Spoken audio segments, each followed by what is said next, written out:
And welcome back to Pursuit of Balance. I felt like I haven't done a podcast. I don't think I did one in July, or maybe I did the first week. Don't worry, I'm still alive. We're still here, still making episodes. We've just been really busy with traveling and really busy with trying to get a second location open up. I can't wait to actually have a new studio. So this new Mountain View location has like a standalone building on the other side of the parking lot that used to be like a used car dealership. And I'm going to turn that thing into my office and a studio so you guys don't have to hear barbells and people talking in the background and me playing Bob Marley right now. You know, it might be a little bit more profesh. But I'm actually just really excited to have some time back in my life because I'm actually finally been busy again doing all this Mountain View stuff. And it's kind of suffered a little bit for the podcast. So what I wanted to talk about today is what I wanted to talk about, unfortunately, 3 weeks ago. But here we are 21 days later talking about it. I was reminded of this during the member outing, just like every time I play sports. But I really wanted to kind of focus on like what are fun ways to incorporate kind of cardio back into the lifestyle that don't feel like dedicated cardio, right?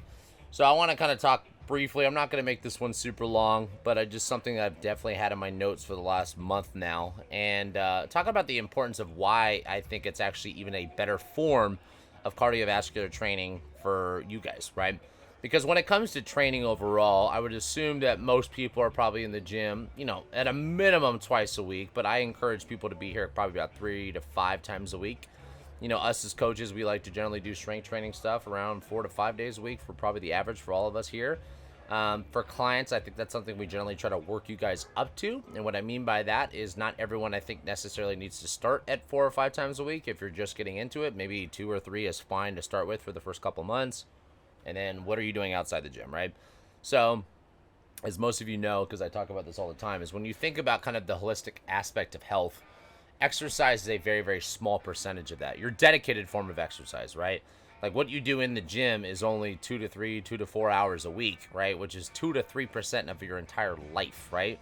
Of that week, right? Basically just dividing, you know, that by 168.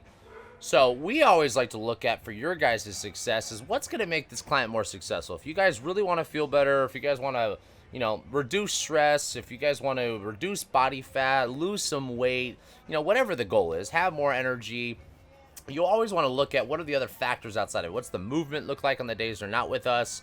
You know, what's the movement obviously consists of, like, you know, your steps, your mobility, maybe even some level of cardio. But then when you look at exercise, that's like your dedicated forms of strength training, cardio training, whatever type of skill you're doing. Then we look at nutrition and stress and sleep and community and environment and mindset and all the pretty fun stuff that I talk about on this channel and on this platform with the podcast. But I will say this from my experience as well, not just as a coach, but as like someone doing things for myself from a training perspective. Dedicated steady state cardio or doing even dedicated HIIT training, it's all right. I'll try to find a better way to say this. Here's my stance. I think has actually changed a little bit, and here's what I mean by that. As I've gotten older, I've lost some of the motivation for working out. I've realized, and I don't mean this really in a bad way. I think it's just me just being very transparent with you guys that I'm not always motivated to train, right? And I've realized that actually over the last couple of years.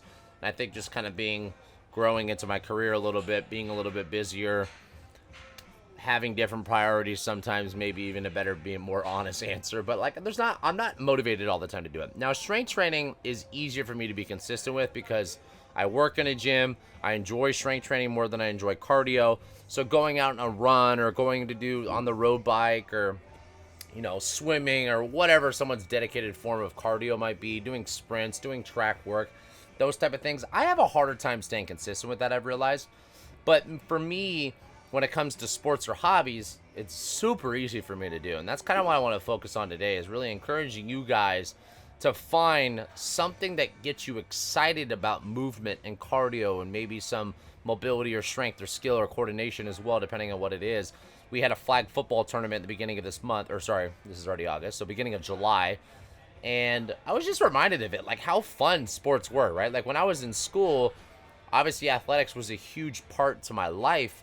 And there was this kind of team camaraderie part. So you get a lot of the community aspect. This is why I encourage people to do group training over one-on-one training, is because I like the community part of it, right? Like You don't get that social aspect or that community aspect building from working with the trainer one-on-one. Not to say that you should never do one-on-one. Like, we still do a lot of one-on-one here. I do one-on-one. It's not definitely like one-on-one is definitely better for some people, or maybe even more important for some people from a want, if they want more individualized attention or they don't want to be around a group or socializing. But I think from a human perspective, a little bit more holistically, I think it's more beneficial to be in a group than it is to be alone, right? And I think just because we're social animals, right? So having a team for me was always my outlet outside of friends, right? So like in school, I'm not someone that really liked school, and I'm sure a lot of people kind of feel this way, so I'm not an outlier here. Like, I did school because I had to do school, right? I told my parents, okay, I'm going to get good grades, so my parents let me do whatever the fuck I want. Sports and friends were my things that I was always excited about. I loved playing sports. I loved being with my friends. In sports, like I said, number one, having a community of people, right, was always probably my first thing because I just liked being in the group. Number two, having something to be competitive against, right? When I'm, playing against my brothers or playing with friends or playing in a, a little bit more of a structured organization of sports, I have a competitive outlet, right? And I've realized for me personally, when I have a competitive kind of environment around me, it pushes me farther than I'll push myself. Me playing sports by myself is very different than playing sports with the team or playing against other people, or even if it's one-on-one, depending on the sport, right? So I think like number one was, okay, team. Number two was definitely community. Competitiveness, like having that competitive outlet. And then number three, it was like a big piece for me was always like, it's way more dynamic than going on a run or riding a bicycle or swimming, right? Like, even if you're running on a track, you're only turning left. If you're riding a bike, like, you're leaning a little bit, but you're not getting lateral movements. It's like, even though it's unilateral in its sense, you're not getting any of the agility. You're not getting the side-to-side movement. You're not working on reaction time. You're not working on coordination for the most part. Like, it's almost like the way that I kind of, when I created FL, it feels like a very, like, bodybuilder-ish linear approach to weight training, right? Like, a lot of forms of cardio for people tend to just be forward backwards, right? I'm swimming up and down a pool, or I'm biking straight down a road, or I'm running down the road, or I'm running left on a track or straight on a track.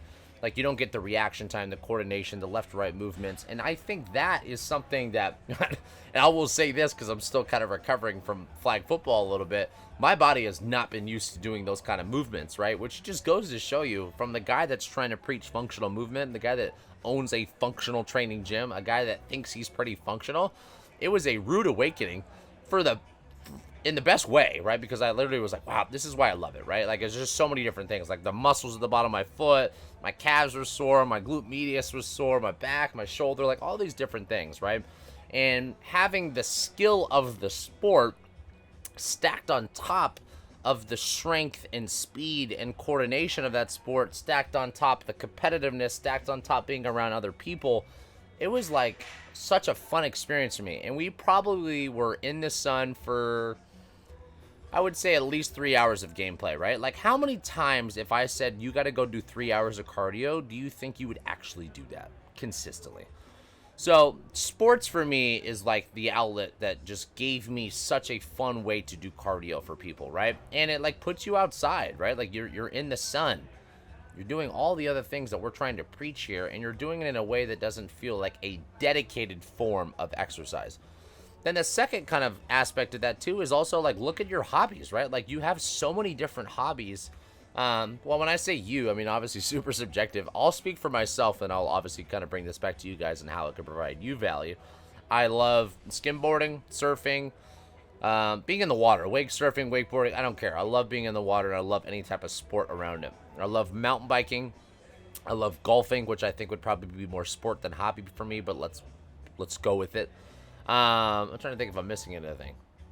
Like, out of the ones that I did. When I was younger, I was always at the skate park, which you're outside all day. So, like, finding these other outlets that allow you to kind of be expressive and allow you to have free motion, allow you to do things that are, when we think about functional training, I think about my training making me better at the things I'm talking about right now. Like, I love golf. I'm going to go golfing tomorrow. That is a rotational sport. I love skimboarding, which requires me sprinting and twisting and lateral movements. And, there's so many different things. And it gives me the combination of running and swimming. So these different outlets that you guys have, and the reason why, when I think about something like mountain biking versus road biking, it's still biking. But there's something about mountain biking that even gives me the adrenaline rush, right? That's one thing I do love about hobbies even more than my sports is I grew up playing a lot of extreme sports or doing a lot of extreme things. So skating or being on the dirt bike or mountain biking with friends or whatever the outlet was, it also gave me a nice little adrenaline kick, which I have always loved, right? So the more things that I can find that keep me outside, the more things I can find that keep me competitive, the more things I can find that keep it fun, the more things that I can find that surround me around like-minded people, the easier it is for me to do things that keep me in shape. And I will say this, I didn't start weight training until I think a junior in high school I started.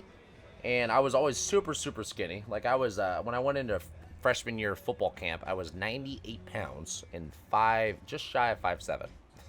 Give you guys an idea, I'm like a little over 6'1", and I'm like 192 now. So I literally have put 100 pounds on since my freshman year, right? And I'm still in a very lean body fat percentage, and I train less than I ever have in my entire life now. And I realized that I always thought the gym was the thing that kept me in shape. As I've gotten older and as I've realized that not only was the gym not the thing that kept me in shape the most, it was my activity. And also the thing that I realized again was the thing that I actually enjoyed the most from a training perspective wasn't even my training. It was the things that I didn't even look at as training, right? So to kind of make this a short and sweet story for you guys before I just ramble on as always, like look in your life with the people that are around you, your family, your friends, your roommates. Find something that you guys can start to do, right? Maybe go play tennis, go pick up golf, go pick up, pickleball, racquetball, go kick the soccer ball around, go throw the football, like frisbee, ultimate frisbee, like do things that get you outside. Find other hobbies for yourself, right? Mountain biking, we're in one of the most beautiful places in the world that actually provides you some really, really good riding. And it's a lot better and more fun, personally, sorry for all my road bikers out there, than it is road biking for me, because I get the feel like I'm more in nature than I am on a road. I get the adrenaline of having some downhill coordination and technique and adrenaline that comes with it. Then we live close to the coast. We're 30 minutes away from water, so there's windsurfing, there's kite surfing, there's regular surfing, longboard, shortboard, skimboarding. Then if you're someone that has access to a boat, wakeboarding, wake surfing, like just do things that get you outside, that allow you to be in the sun, that allow you to move, that allow you to connect to human beings. The more things that you can find in your life that give you that sense and that outlet, the easier it is to keep activity in your life without it feeling like activity, right? Like the best diet in the world is finding a diet that you actually enjoy, because it then becomes sustainable, and a sustainable diet obviously works better because you have better compliance. So we want to look for all the parallels in life, right? Like what are the things that like really in shape people or really successful people in any field of life do well, is they find something that they enjoy. And the best way for me to find some enjoyment out of cardiovascular training has always been sports, and it's always been hobbies. And unfortunately, sometimes in life, it takes me doing those things to get reminded of it.